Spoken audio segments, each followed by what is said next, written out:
سلامونه ملګرو، په دې هیله تاسو راته ټول ښه او روغ اوسئ.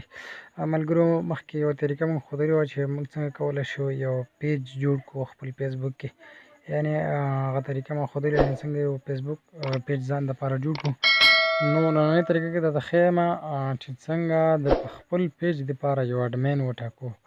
مطلب د یو پیج په ډېرو کسانو څنګه وچلوو. د دې لپاره به تاسو راشئ دغه بره سیټینګ په دې به کلیک وکئ او بیا به لاندې راکېوځئ پیج رولز په دې به کلیک وکئ.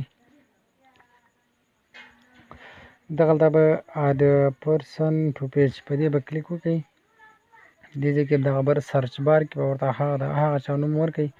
اول به لاندې ګورئ که نه و بیا دغه بره سرچ بار کې به ورته هغه چا نوم ورکئ چې تاسو غواړئ په خپل پیج دپاره اډمین کړئ. نو زه دغه ملګری مې سرچ کوم، دا راویښته و، ګوره لاندې لیکلي دي چوز پیج رولز. په دغې به کلیک وکئ او لږ انتظار. دغه وخت تاسو نه پاسورډ غواړئ د خپل آی ډي. زه دا پاسورډ ورکوم، کنټینیو به کلیک کئ. چې کله پاسورډ وکړو ګوره دلته اوس یو څو اپشنونه تاسو ته درکوي.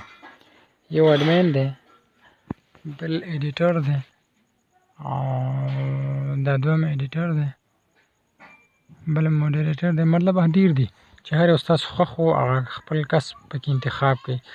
اډمین خو مه کوئ ځکه چې اډمین ستاسو خپله که خپل پیج یې نو باید تاسو واقعي د خپل پیج ولرئ چې اډمین یې ایډیټر یې کړئ، ښه خبره ده.